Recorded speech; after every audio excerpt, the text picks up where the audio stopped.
Okay. இன்னைக்கு என்ன விஷயத்த பத்தி பார்க்க போறோம்னு சொல்லி பார்த்தோம்னு சொன்னா, ஐரோப்பா. அதாவது ஐரோப்பிய பயணங்கள். அது சம்மந்தப்பட்ட விஷயம் தான். முதலாவது என்ன விஷயம்னு சொல்லி பார்த்தோம்னு சொன்னா, எல்லாரும் கேள்விப்பட்டிருப்பீங்க. இப்ப நேற்று அதாவது செவ்வாய்க்கிழமை வந்து ஜெர்மனியில வந்து 25 வயசான ஒரு இளைஞரால் வந்து அ தற்கொலை செய்து தன் உயிரை மாய்த்துக் கொண்டிருக்கின்றார். என்ன காரணம்னு சொல்லி பார்த்தோம்னு சொன்னா, முதலாவது பிரச்சனை வந்து அவர் யார் என்ன, எங்கேருந்து போனவர், எந்த நாட்டை சேர்ந்தவர்ன்னு சொல்லி எல்லா விதமா பார்ப்போம். அதே மாரி வந்து பார்த்தீங்கன்னு சொன்னா, அடுத்த விஷயம் இன்னொரு விஷயம்னு சொல்லி பார்த்தோம்னு சொன்னா, ஐரோப்பிய ஒன்றியம் வந்து இப்ப அகதி அகதி தஞ்சம் கோரி வர்ற நாட்டுக்குள்ள வர்றவங்களுக்கு அ சரியான இறுக்கமான சட்டம் ஒன்றை வந்து வெளியிட்டிருக்காங்க. அது சம்மந்தப்பட்ட விஷயத்தையும் பார்ப்போம். அதாவது வந்து அந்த ஜெர்மனி நாட்டைச் சேர்ந்த இளைஞன் வந்து தற்கொலை செய்து கொண்டிருக்கார். அவர் என்னன்னு சொன்னா, யாழ்ப்பாணம் ஊரளவு கிழக்கைச் சேர்ந்த புஷ்பராசா சுகந்தன் என்ற ஒரு இளைஞன் தான் வந்து என்ன செய்திருக்காருன்னு சொன்னா, நேற்று செவ்வாய்க்கிழமை வந்து ம், அவர் இருந்த இடத்துல வந்து தூக்குல தொங்கி தற்கொலை செய்து கொண்டிருக்கார். என்ன காரணம்னு சொல்லி பார்த்தோம்னு சொன்னா, இப்ப எல்லாரும் வந்து வெளிக்கிட்டு வர்றது வந்து ஐரோப்பா வந்து ஒரு அ உழைக்கிறதுக்கு மற்ற வாழ்றதுக்கான நல்ல நாடுன்னு சொல்லி. அது ஒரு காலகட்டத்தில உண்மையாவே நீங்க நினைக்கிற மாரி ஒரு நல்ல ஒரு சூழலை ஏற்படுத்தி தந்த ஒரு நாடாகத்தான் இருந்தது. இப்ப வந்து பார்த்தோம்னு சொன்னா, சரியான சட்ட திட்டங்களும், இறுக்கங்களும் சரியா வலுப்படுத்தப்பட்டிருக்கு. என்னன்னு சொன்னா, நிறைய நிறைய பேர் வந்து ஒரு நாட்டுல வந்து நிறைய பேர் வந்து அகதிகளா வந்து தஞ்சம் கோரும்போது, அவங்களால என்ன செய்ய முடியாதுன்னு சொன்னா, அந்த பொருளாதாரம் சார்ந்தும், அங்கத்து மக்கள் சார்ந்த இடப்பெயர்ப்பு சார்ந்தும் அத வந்து கட்டுப்படுத்த தான் பார்ப்பாங்க. அப்படி கட்டுப்படுத்துற சூழல்லாம் வந்து இந்த இளைஞன் என்ன செய்திருக்காருன்னு சொன்னா, 2 வருடத்துக்கு முன்னம் வந்து ஜெர்மனி நாட்டுல வந்து அகதி தஞ்ச கோரிக்கை வந்து முன் வச்சிருக்கின்றார். அவருக்கு வந்து விசா இல்லாம அவர வந்து இப்ப வந்து நாங்க வந்து ஒரு நாட்டுக்குள்ள வந்து ஒரு அகதியா வர்றோம்னு சொன்னா, ஃபர்ஸ்ட்டுக்கு அவங்க வந்து விசாரிச்சு வந்து ஒரு போயர்ன்னு சொல்லி ஒண்ணு இருக்கு. அதாவது வந்து ஒரு முகாம் மாதிரி. நாங்க இப்ப போயிருப்போம் தான் ஒரு முகாம் மாதிரி, அப்படி ஒரு முகாம்ல கொண்டு அவர வச்சிருந்திருக்காங்க போல இருக்கு. அப்ப அப்படி வச்சிருந்து அவருக்கு விசா வந்து அகதி விசா வந்து சரியான காரணம் உங்களுக்கான உயிர் அச்சுறுத்தல் இல்லை என்ற பட்சத்துல வந்து அது வந்து என்ன செய்யும் எல்லா நாட்டாலையும் வந்து நிராகரிக்கப்படுற ஒரு விஷயம். அது எல்லாருமே அறிஞ்ச விஷயம் தான். அப்படி அவருக்கும் பார்த்தீங்கன்னு சொன்னா என்ன நடக்கப்பட்டிருக்குன்னு சொன்னா அவருடைய விசா வந்து நிராகரிக்கப்பட்டிருக்கிறது. அதை விட அவருக்கு ஊர்ல வந்து நல்ல ஃப்ரெண்ட்ஸோட நல்ல மாதிரி சுத்தி தெரிஞ்ச அவருக்கு வந்து இங்க வந்து ஒரு இடத்துல வந்து முடக்கப்பட்ட நிலையில வந்து சரியான மன விரக்திக்கு உள்ளாகி வந்து பார்த்தீங்கன்னு சொன்னா சரியான மன விரக்தி ஆயிருக்கார். வெளியில போகலாமா அந்த முகாமுக்குள்ள இருந்து மற்ற அப்படியான நிறைய மன உளைச்சலுக்கு உட்படைக்க வந்தவர் என்ன செய்திருக்காருன்னு சொன்னா, தன் வீட்டுக்கு வந்து கால் பண்ணி கதைச்சிருக்கார். இப்படி என்னால இங்க இருக்க முடியாம இருக்கு. சரியான ப்ரெஷரா இருக்கு. நான் வரப்போறேன்னு சொல்லி. அப்படி பார்க்கையில வீட்ல இருக்கிறவங்க என்ன சொல்லியிருக்காங்கன்னு சொன்னா, இப்ப நீ ஈரோப்புக்கு போறதுக்கான இந்த தமிழாக்கள் என்ன செய்யணும்னு சொன்னா, நிறைய காசுகள வந்து கடன் பண்ணி 1,00,00,000 1,50,00,000 அப்படி கட்டித்தான் என்ன செய்யிருக்காங்கன்னு சொன்னா, ஈரோப்புக்கு வருவாங்க. ஒரு ஏஜெண்ட்ட பிடிச்சு. அப்படி வந்த கடன அடைக்காம திருப்பி போற பட்சத்துல வந்து ஸ்ரீலங்கான வருமான ரீதியாக இப்ப இருக்க பொருளாதார ரீதியாக பார்த்தோம்னு சொன்னா, அங்க வந்து இப்போ 1,00,00,000 1,50,00,000 கடன்னு சொல்றது வந்து அடைக்க போனா இப்ப வந்து இத்தனை வருஷம் ஆகும் பொழுது சொல்லிறாது.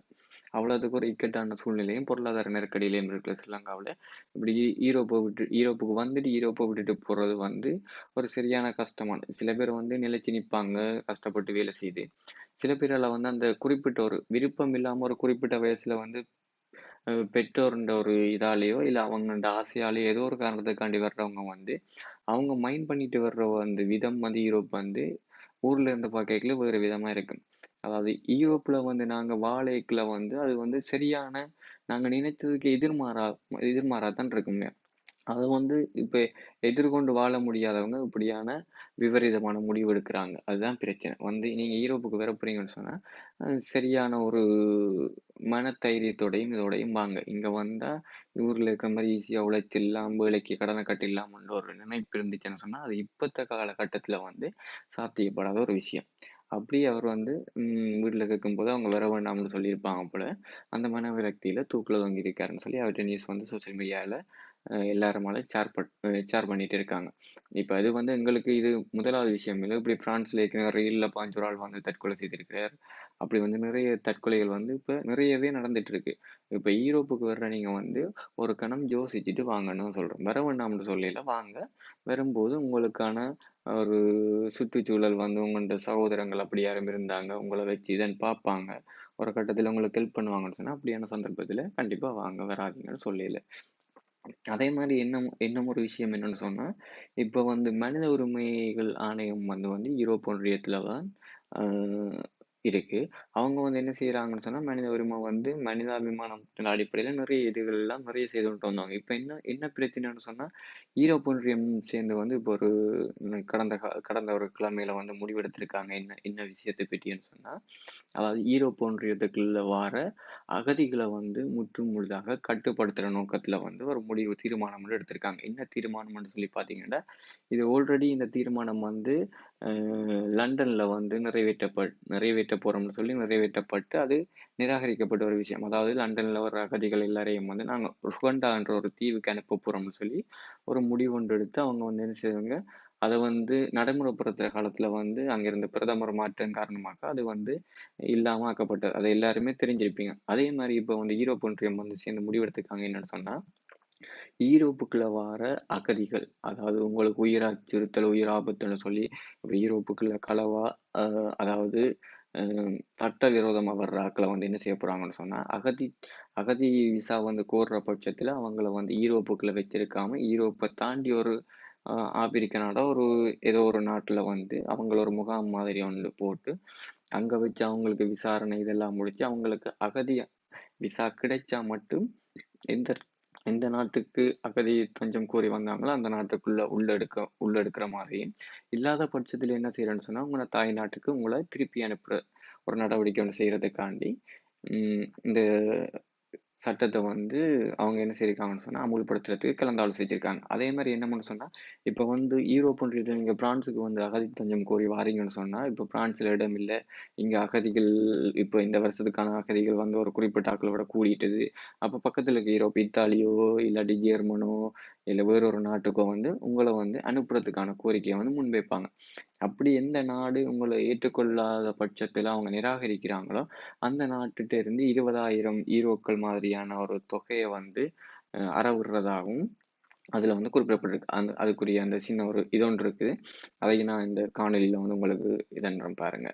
அப்ப வந்து இப்ப வந்து இனி வர்ற காலங்கள்ல வந்து இப்ப வர்ற ஆட்களுக்கு ஈரோப்புன்ற கனவு வந்து கனவாவே மாறப்போகுது. உண்மையாவே என்ன சொல்ல போறோம்னு சொன்னா, ஒரு காலத்துல 1990, 88, 87, 2000, 2007ஆம் ஆண்டு காலப்பகுதியில எங்களுக்கான ஈரோப்புன்ற சூழல் வந்து சாதகமா தான் இருந்தது. இப்ப வர்ற காலத்துல வந்து பார்த்தீங்கன்னு சொன்னா, நிறைய நெருக்கடிகள், நிறைய பிரான்ஸ பொறுத்தவரைக்கும் பார்த்தீங்கன்னா, நிறைய ரூல்ஸ் அண்ட் ரெகுலேஷன்லாம் மாறிட்டு அடுத்தடுத்த வீடியோல கண்டிப்பா நான் என்னென்ன மாறியிருக்கு, என்னென்ன செய்யணும்னு சொல்லியான வீடியோக்கள் வந்து நான் கண்டிப்பா உங்களுக்காக வெளிவருவேன்.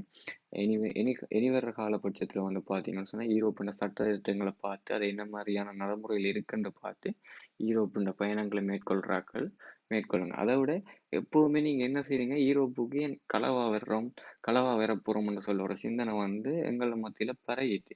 ஏஜென்ட் மூலத்த பிடிச்சு 1,00,000 2,00,000 குடுத்து அப்படி வர்றோம். ஏன் அப்படி வர்றீங்க? சட்டப்பூர்வமா நீங்க படிச்சு ஒரு சுடான் விசா மூலமோ, இல்ல ஒரு வொர்க்கிங் விசா மூலமோ வர பாருங்க. இங்க அப்படியான ஸ்பெஷலிஸ்ட்டும் இங்க இருக்கு.